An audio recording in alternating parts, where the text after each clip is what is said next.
प्रिय विद्यार्थियों, Navbharat online classes में आपका स्वागत है। आज हम कक्षा 9-10 के साइंस सब्जेक्ट के फिजिक्स का चैप्टर प्रकाश का परावर्तन और अपवर्तन इसके बारे में अध्ययन करेंगे।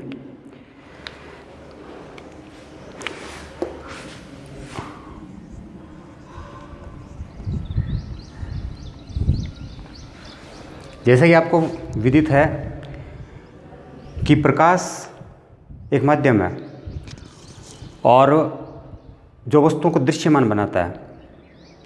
प्रकाश की द्वैत प्रकृति होती है, कणीय प्रकृति। कुछ प्रकाश के गुणों को कणीय प्रकृति से और प्रकाश के कुछ गुणों को तरंग प्रकृति से एक्सप्लेन किया जाता है। इनमें से जो आपके 10th के सिलेबस में एनसीईआरटी बुक या फिर जो आरबीएसई वाली बुक है उसमें जो दे रखा है वो है प्रकाश का परावर्तन और प्रकाश का अपवर्तन। तो ये दोनों जो गुण है वो प्रकाश की कणीय प्रकृति के माध्यम से समझाए जाते हैं। इसके अलावा प्रकाश के सभी गुणों को केवल कणीय प्रकृति के माध्यम से नहीं समझाया जा सकता। इसलिए प्रकाश की एक और दूसरी प्रकृति के बारे में जिक्र किया गया है जिसको हम कहते हैं तरंग प्रकृति। कणीय प्रकृति का अर्थ ये होता है कि अंतरिक्ष में प्रकाश बहुत तेज चाल से चलता है और ऊर्जा के रूप में या कणों के रूप में वो आगे की ओर बढ़ता है। इसको हम प्रकाश की कणीय प्रकृति कहते हैं, जिसके माध्यम से प्रकाश का परावर्तन और अपवर्तन इन घटनाओं को समझाया जा सकता है। और यही हमारा टॉपिक है आपके सिलेबस के हिसाब से। लेकिन इसके अतिरिक्त आपको बता देते हैं कि प्रकाश की जो तरंग प्रकृति होती है, कुछ गुणों को तरंग प्रकृति के माध्यम से एक्सप्लेन किया जाता है, जैसे विवर्तन। विवर्तन के बारे में आपको बता रहे थोड़ा सा कि प्रकाश का एक गुण होता है कि वो स्ट्रेट लाइन में चलता है, अर्थात एक सीधी रेखा में चलता है। परंतु यदि प्रकाश के मार्ग में कोई छोटी अपारदर्शी वस्तु रख दी जाती है तो प्रकाश सीधी रेखा में न जाके और इनके किनारों से थोड़ा मुड़ जाता है। प्रकाश का ये जो गुण है वो कहलाता है विवर्तन। और प्रकाश के इस गुण को हम कणीय प्रकृति से एक्सप्लेन नहीं कर सकते, इसको हम तरंग प्रकृति से एक्सप्लेन कर सकते हैं। तो ये विवर्तन वाला टॉपिक आपके सिलेबस में नहीं है, लेकिन आपको पता होना चाहिए कि विवर्तन किसे कहते हैं। अब यहाँ पे क्वेश्चन ये है कि प्रकाश है क्या। डेफिनेशन का पूछ जाए कि प्रकाश किसे कहते हैं, तो प्रकाश एक माध्यम है जो वस्तुओं को दृश्यमान बनाता है। बिना प्रकाश के हम किसी वस्तु को देख नहीं सकते। किसी भी वस्तु के ऊपर प्रकाश जब गिरता है तो उससे वो रिफ्लेक्ट होके परावर्तित होके हमारे नेत्र तक पहुंचता है और जिसकी वजह से हम उसको देख पाते हैं। अंधेरे में हम वस्तुओं को नहीं देख पाते क्योंकि वहाँ पे एक चीज़ गायब रहती है जिसका नाम है प्रकाश। तो प्रकाश वस्तुओं को दृश्यमान कराने वाला एक माध्यम है। प्रकाश क्या है, अगर ऐसा पूछा जाए तो इसके लिए हम कहेंगे कि प्रकाश एक माध्यम है जो वस्तुओं को दृश्यमान बनाता है। नेत्र, केवल नेत्र नहीं देख सकते। देखने के लिए हमें एक माध्यम की आवश्यकता होती है और वो क्या कहलाता है, प्रकाश। तो प्रकाश के इन्हीं दो गुणों के बारे में हम इस चैप्टर में पढ़ने वाले हैं। एक पहला है प्रकाश का परावर्तन और दूसरा है प्रकाश का अपवर्तन। तो ये फिजिक्स के टॉपिक्स है आपके 5 नंबर के हैं तीनों। इसके अलावा आपके केमिस्ट्री और बायोलॉजी जो है उसको हम बाद में पढ़ेंगे, पहले फिजिक्स से शुरू कर रहे हैं। तो प्रकाश की डेफिनेशन के बाद में, और प्रकाश चूंकि दो गुणों से एक्सप्लेनेशन दिया जाता है इसलिए उसको द्वैत प्रकृति बोलते हैं। क्या कहेंगे उसको, प्रकाश की द्वैत प्रकृति।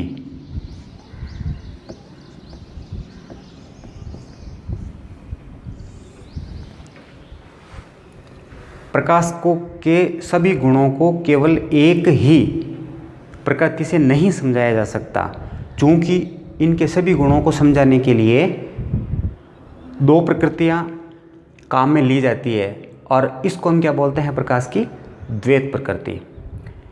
और द्वैत प्रकृति में आती है कण प्रकृति और एक आती है तरंग प्रकृति।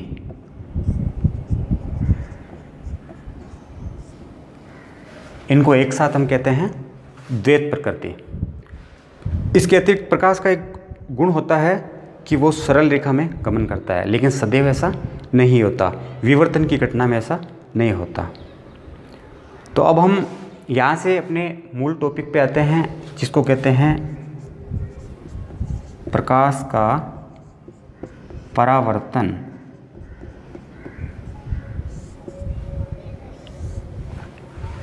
आपने देखा होगा किसी भी जब हम सूर्य के सामने खड़े होते हैं और कोई मिरर, समतल दर्पण जो आता है घरों में, जो हम यूज़ लेते हैं घर में, वो दर्पण अगर सूर्य के सामने हम करें और जो निकलने वाली प्रकाश की किरणें होती है उनको सामने कोई दीवार है उसके ऊपर हम ऐसे घुमा के अगर गिरा दें तो किरणें आ कहाँ से रही है?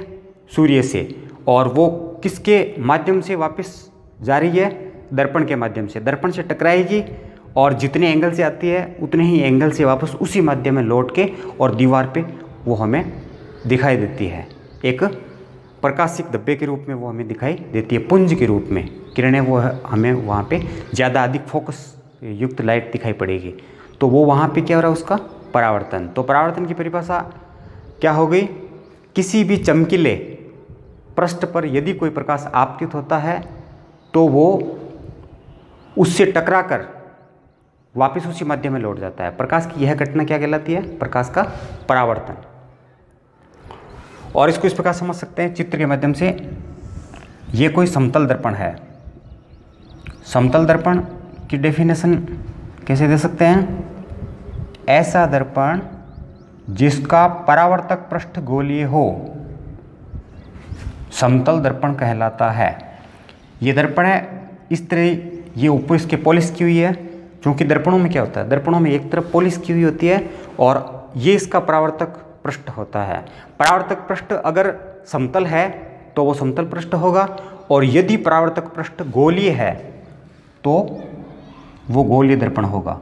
अब गोलीय दर्पण हम आगे पढ़ेंगे, दो प्रकार के होते हैं। यदि इसके उभरे हुए भाग पर पॉलिश की हुई है तो इसका परावर्तक पृष्ठ कौन सा हो गया?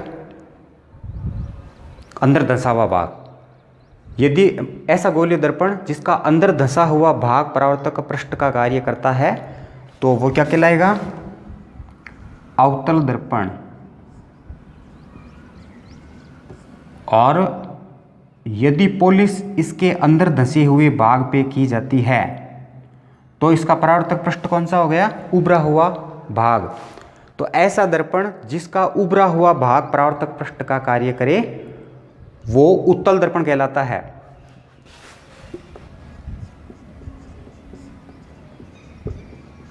और इन दोनों को मिला के गोलीय दर्पण कहते हैं। क्या कहेंगे? गोलीय दर्पण। ये जो आप देख रहे हैं ये समतल दर्पण है, जैसा कि हम घरों में काम में लेते हैं। तो ये समतल दर्पण है। समतल दर्पण पर प्रकाश का यहाँ पे कोई सोर्स रख देते हैं, स्रोत रख देते हैं, इससे चल के प्रकाश की किरणें जो है वो इस दर्पण पे आएगी और बीच में एक रेखा खींच देंगे 90 डिग्री के कोण पे। यहाँ से 90 डिग्री के कोण पे जब एक सीधी रेखा खींचेंगे तो उसको डैश डैश से यहाँ पे हम दिखाएंगे, उसको अभिलंब कहा जाता है। क्या कहा जाता है? अभिलंब। और अभिलंब के साथ ये जो किरण आती है इसको आपतित किरण बोलते हैं। किसी भी प्रकाश के सोर्स से या स्रोत से जब प्रकाश की किरण आ रही है तो उसको क्या बोलेंगे? आपतित किरण। और आपतित किरण अभिलंब के साथ जितना कोण बनाती है, अभिलंब के साथ निकलने वाली किरण जिसको क्या बोला जाता है? परावर्तित किरण। तो परावर्तित किरण अभिलंब के साथ उतना ही कोण बनाएगी। यानी ये वाला जो कोण है, आपतित किरण अभिलंब के साथ जो कोण बनाते हैं, आपको बता देते हैं। देखिए पहले ये जो रेखा आप देख पा रहे हैं इसका नाम क्या होगा? आपतित किरण। इसको मैं नाम दे देता हूं यहाँ पे P। ये दर्पण हो गया Mn और ये वापस जो किरण यहाँ पे निकल रही है इसको क्या कहेंगे? परावर्तित किरण। क्योंकि परावर्तन हो गया ना, इसका दर्पण से टकराने के बाद इसका परावर्तन हो गया है, इसीलिए इसको क्या कहेंगे? परावर्तित किरण। ये इसके ऊपर आपतित हुई है तो आपतित किरण हो गई। और यहाँ पे अभिलंब, डैश डैश से इसको दिखाते हैं, यह है अभिलंब। यहाँ पे लिख देता हूँ मैं अभिलंब। और ये इसका हो गया एक पॉइंट ओ। तो ये पी ओ रेखा हो गई और ये हो गई ओ क्यू रेखा। तो यहाँ पे पी ओ रेखा कौन सी है? आपतित किरण। पी क्यू जो किरण है वो कौन सी है? परावर्तित किरण। और यहाँ पे ओ और एस लिख देता हूँ मैं। ओ एस जो है वो ये क्या है? यहाँ पे अभिलंब है। अब देखिए इसमें आपतित किरण अभिलंब के साथ जो कोण बना रही है, ये वाला, जिसको हम कोण आई कहेंगे, और ये क्या कहलाता है? आपतन कोण। इसको हम कहेंगे आपतन कोण। और ये अभिलंब के साथ जो परावर्तित किरण कोण बनाती है उसको क्या कहेंगे? परावर्तन कोण। ये देखिए, तो इस चित्र से आप आसानी से समझ पाएंगे। ये यहाँ पे जो हमने एम एन रखा हुआ है, क्या है ये? समतल दर्पण। और समतल दर्पण पे ये प्रकाश की किरण आपतित हो रही है और इसको बोलते हैं आपतित किरण। और वापस ओ क्यू जो किरण है वो उसका परावर्तन होने के पश्चात जो निकल रही है वो यहाँ पे क्या कहलाती है? परावर्तित किरण। और आपतित किरण अभिलंब के साथ जो कोण बनाती है वो आपतन कोण, और परावर्तित किरण अभिलंब के साथ जो कोण बनाती है वो परावर्तन कोण कहलाता है। ये दोनों कोण हमेशा इक्वल होंगे, ऐसा हम आगे पढ़ेंगे परावर्तन के नियमों में। दो नियम होते हैं परावर्तन के, तो उसमें ये आपको बता देंगे। ये दूसरा नियम है। तो इसके माध्यम से आप अच्छी तरह से समझ पा रहे हैं क्लियर कि परावर्तन किसे कहते हैं। वैसे आपने दैनिक जीवन में देखा होगा, जब सूर्य के सामने आप किसी दर्पण को करते हैं तो उससे प्रकाश की किरणें पहले उसमें आएगी, और चूंकि पीछे पॉलिश की हुई है इसीलिए वो आर पार तो जा नहीं सकती, तो वहाँ से टकरा के वापस उसी माध्यम में लौट जाती है। और ये घटना जो प्रकाश की वो क्या कहलाती है? प्रकाश का परावर्तन। तो दैनिक जीवन से ये रिलेटेड घटना है। अब देखिए हम बता रहे हैं आपको यहाँ पे परावर्तन के नियमों के बारे में। परावर्तन के नियम। इससे पहले आपको एक चीज़ बता देते हैं, परावर्तन और अपवर्तन, चूंकि इस पार्ट में हम दो चीज़ें पढ़ने वाले हैं।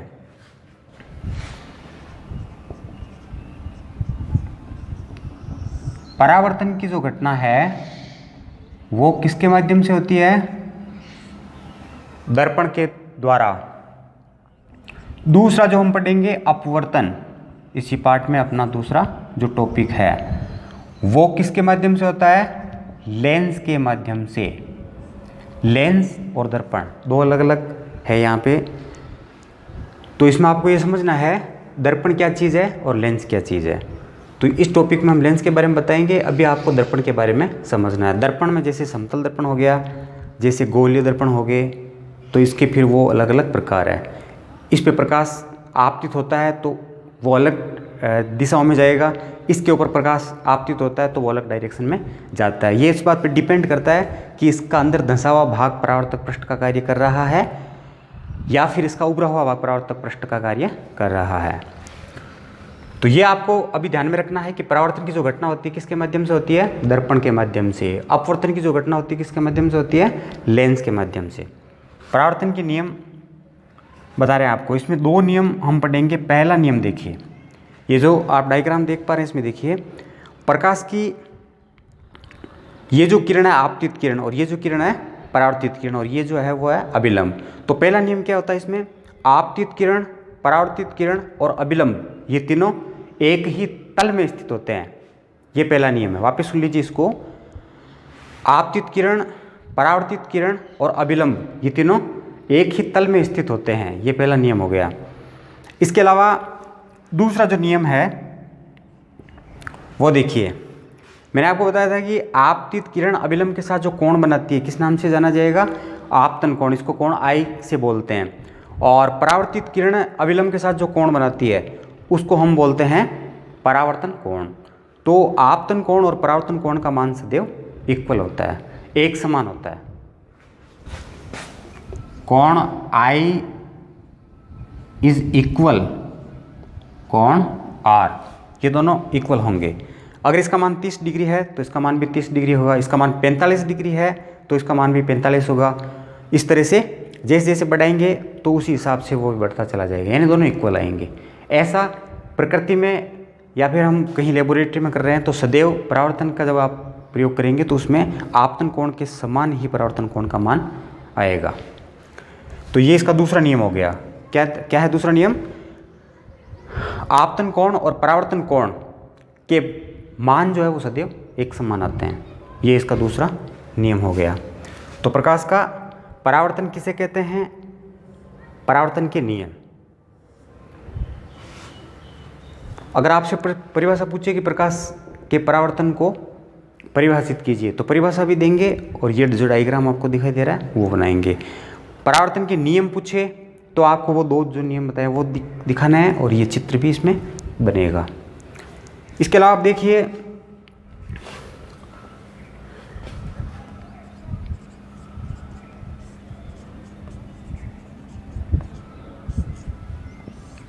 दर्पण के प्रकार।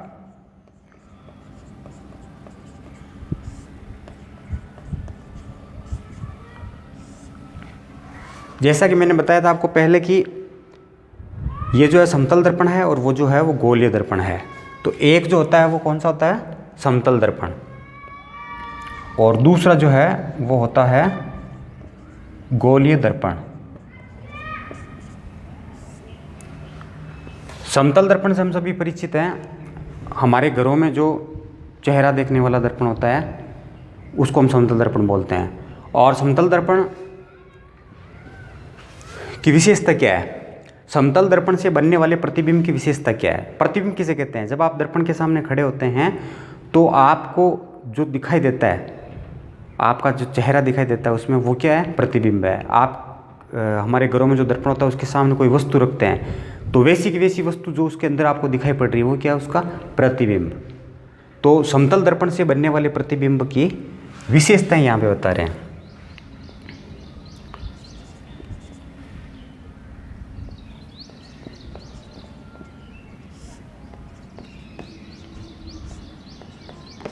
समतल दर्पण से बने प्रतिबिंब की विशेषताएं।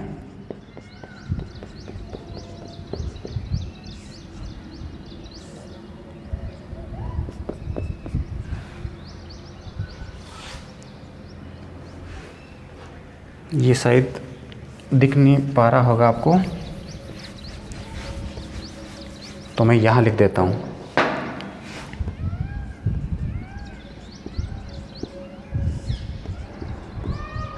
समतल दर्पण से बने प्रतिबिंब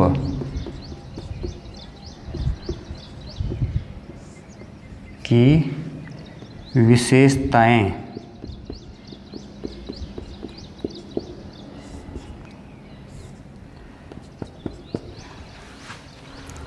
हम सभी इनसे परिचित हैं, क्योंकि समतल दर्पण ऐसा कोई दिन नहीं जिस दिन समतल दर्पण से काम नहीं पड़ता है। अपना काम समतल दर्पण से पड़ता रहता है। तो समतल दर्पण से जो प्रतिबिंब बनता है उसकी विशेषताओं से हम सभी परिचित हैं। अभी बताएंगे तो आपको पता लगेगा कि हाँ ये सारी चीज़ें होती है। तो इसमें देखिए पहली विशेषता क्या होती है? पहली विशेषता होती है कि समतल दर्पण से बनने वाला जो प्रतिबिंब होता है वो सदैव सीधा तथा आभासी बनता है। समतल दर्पण से बनने वाला जो प्रतिबिंब होता है वो सदैव कैसा बनता है? सीधा तथा आभासी। जब हम अपने घरों में जो समतल दर्पण रखा होता है उसके सामने जब हम खड़े होते हैं तो किसी गिलास को उसके सामने रखा हुआ है तो वो हमें कैसी दिखाई देगी? सीधी दिखाई देगी। और अगर कोई वहाँ पे जग रखा हुआ है तो वो कैसा दिखाई देगा? सीधा ही दिखाई देगा।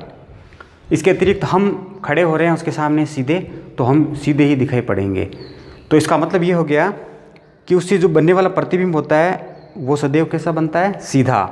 और आभासी इसलिए कहते हैं क्योंकि दो तरह के प्रतिबिंब होते हैं, एक होता है आभासी और एक होता है वास्तविक।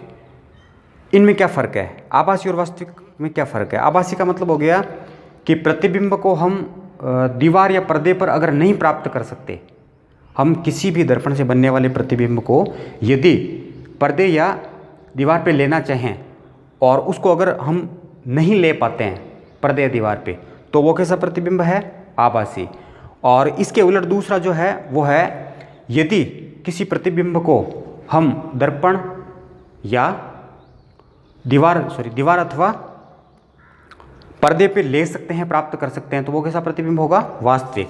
तो प्रतिबिंब के प्रकार यहाँ पे मैं बताता हूँ, वैसे आगे इसके बारे में पढ़ेंगे हम। इसमें डिफरेंस भी पूछा जाता है, अंतर पूछ लिया जाता है इसमें कि प्रतिबिंब कितने प्रकार के होते हैं, दोनों में अंतर बताइए। तो यहाँ पे प्रतिबिंब के प्रकार, ये आपको अभी से याद रखना है, प्रतिबिंब के प्रकार। तो दो प्रकार है इसके, एक तो है वास्तविक और दूसरा है आभासी। एक वास्तविक प्रतिबिंब है और दूसरा आभासी प्रतिबिंब है।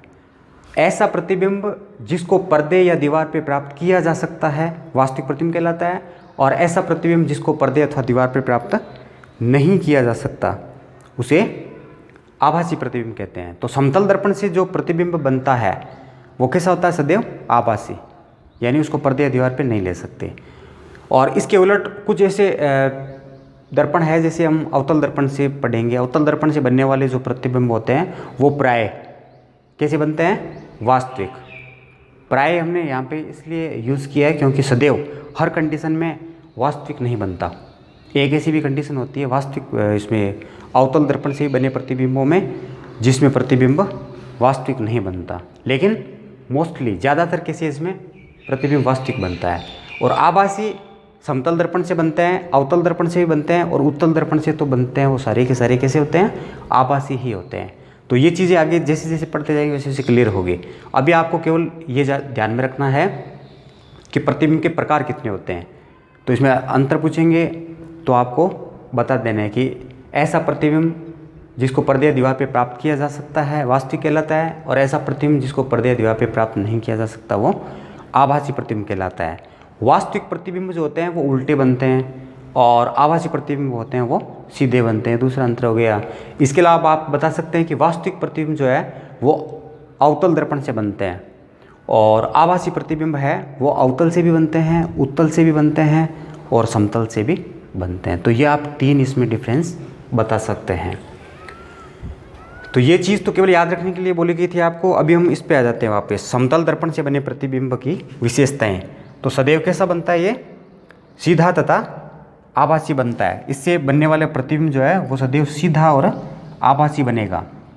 अब दूसरी इसकी विशेषता देखिए, समतल दर्पण से हम देखते हैं उसके सामने हम जितनी दूरी पे खड़े हैं उसके सामने, दर्पण के पीछे उतनी ही दूरी पर उस वस्तु का प्रतिबिंब बनेगा जो कि सामने रखी हुई है। जैसे अगर हम सामने खड़े हैं तो हम दर्पण से कितना दूर आगे खड़े हैं, दर्पण के उतनी ही दूर पीछे हमारा प्रतिबिंब बनेगा।